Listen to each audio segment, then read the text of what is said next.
Hi there, I'm the Reverend Danny Crosby, a Unitarian minister serving congregations in Altrincham and in Urmston in the northwest of England. And I'm offering this devotion as a balm for the heart, for the mind, for the spirit, for the soul. It's titled Wrestling or Dancing, a Movement of Faith. I love to see courage in action, folk trying new things that they once thought was beyond them. A good friend is currently training to compete in her first powerlifting competition. She told me that she would be in the gym with her training partner the other day, who is also competing in the men's section. But they were not only just training; they were wearing their outfits that the competition requires, like a one-piece thing. I was told when I saw them I was not allowed to make fun, which of course I didn't do. I did tell Helen, my friend, later though that they look like a wrestling tag team, like something from the 1970s. And in many ways, they kind of are, as they were working together toward a goal. And I know that they both wrestled and struggled with many obstacles in their lives. It was wonderful to see them working together toward their goals. Like a lot of youngsters, I loved wrestling as a child. Now, the era I grew up in was the 1970s, the Big Daddy era. Big Daddy, yeah. I remember being blown away when I found out my mate's mum was dating an old retired wrestler, Jim Breaks, or Crybaby Breaks, as he was known. And I remember the excitement of going to see wrestling live at Cleckheaton Town Hall, and the disappointment because Big Daddy was not on the bill, or any of the other stars, actually. It was just some of the also-rans, I think. Didn't know any of the names, but, that's what you got in those days. The kids that followed my generation, of course, got more into the American razzmatazz, WWF, or later WWE. They loved it just as much as we did, and no doubt every generation has reenacted the old King of the Ring or some version of it with their friends, like we did when we were little lads and girls. When I was a teenager, of course, I used to play the gruesome giant, as I used to call myself, versus He-Man and She-Ra when I used to babysit my older sister's younger children.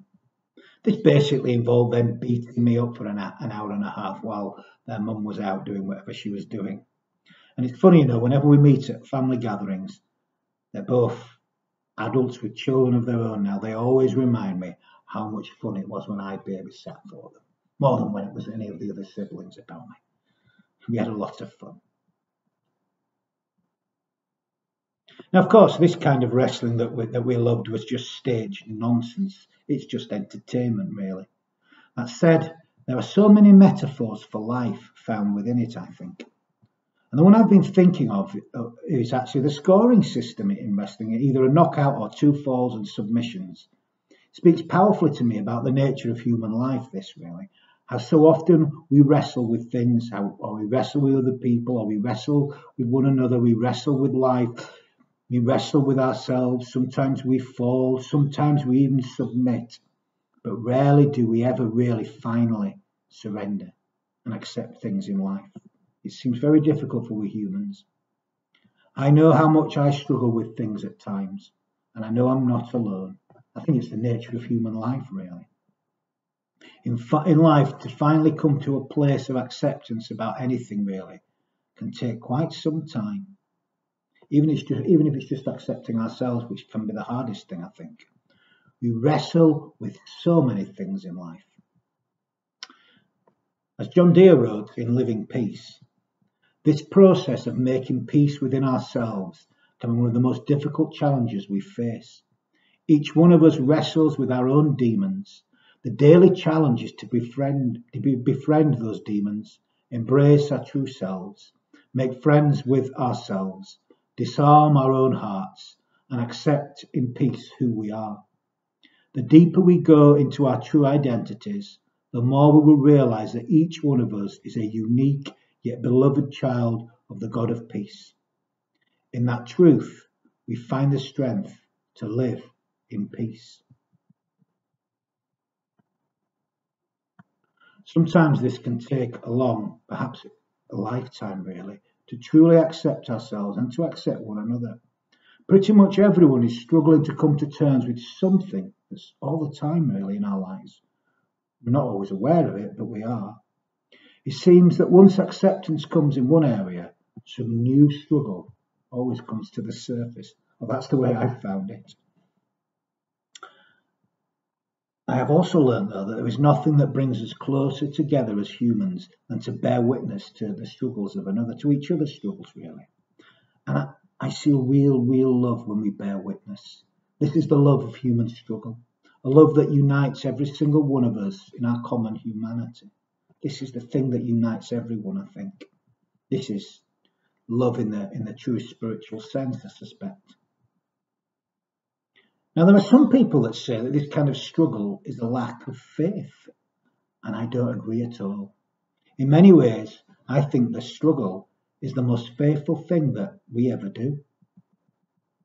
M. Scott Peck famously wrote as an introduction to his seminal work, The Road Less Travelled, he wrote the following, that life is difficult. This is a great truth, one of the greatest truths. It is a great truth because once we truly see this truth, we transcend it. Once we truly know that life is difficult, once we truly understand and accept it, then life is no longer difficult. Because once it is accepted, the fact that life is difficult no longer matters. Maybe that's the thing we wrestle with the most, perhaps. In some ways, living faithfully, living spiritually alive can be the most difficult thing we do of all the things we do. It's just not easy, you know. It is a struggle. Searching for truth can be difficult. Understanding what we are here to do can be difficult. Beginning something new can be terrifying, and letting go of something old even more terrifying. The answers only really come in the struggle as we fight, as we wrestle, until we finally surrender. And often it just comes seemingly from nowhere. In the middle of the fight, in the middle of the wrestle, something breaks. It feels like some kind of miracle sometimes, like something strikes us and suddenly everything changes. We struggle, we wrestle, we fight on and on and on. I think this is being alive, living faithfully alive. Maybe it's the most faithful thing we do as humans. Such a part of being a human being. And I think it's always been that way. It's just such an aspect of our humanity that human beings are just made this way. And it seems to be there in the great stories, the ancient tales. Whenever I think of such struggles with ourselves, with one another, with life, with God, I think of Jacob and his struggles in Genesis chapter 32, right there in the first book of the Bible. Right there at the beginning, this human struggle. You see, people are the same as they've always been. There is nothing new under the sun. We just have different technologies to play with today, but people are the same as they've always been. There's nothing new under the sun. In the passage in Genesis chapter 32, Jacob is depicted wrestling with a mysterious man, it seems, who it turns out is probably God, although it's not clear.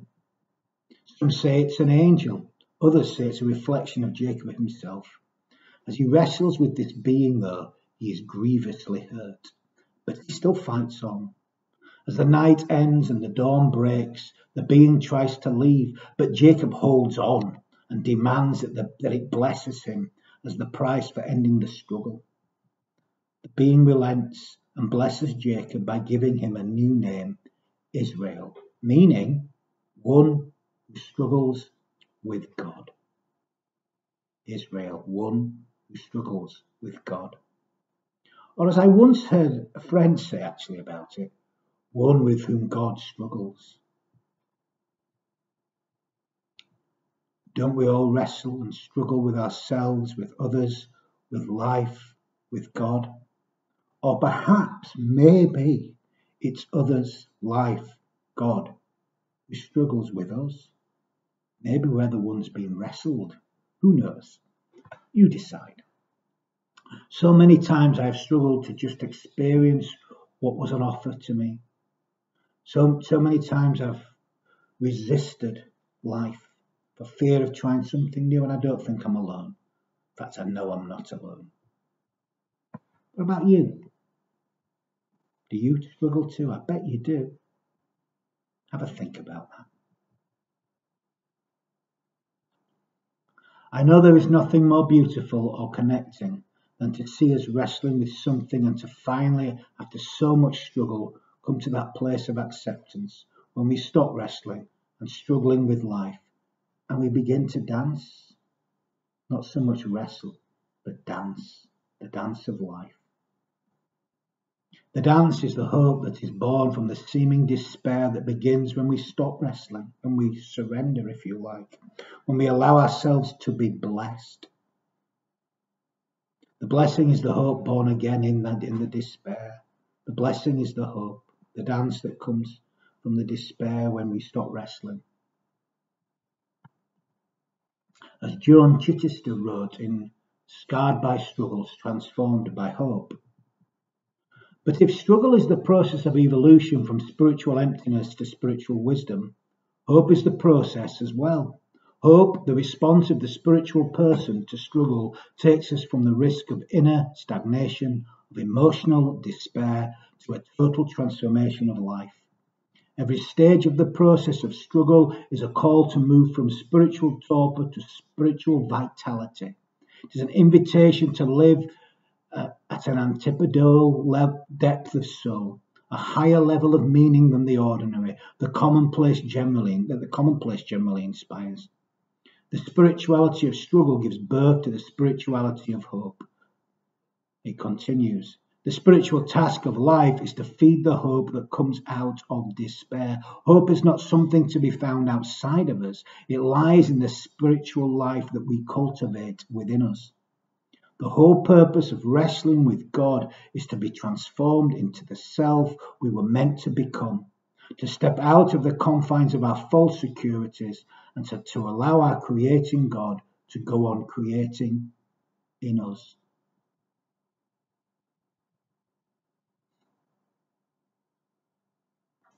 Faith in the struggle. Hope is born when the wrestle and the struggle becomes a dance, I think. When we find ourselves in the rhythm fully in life, this hope comes again.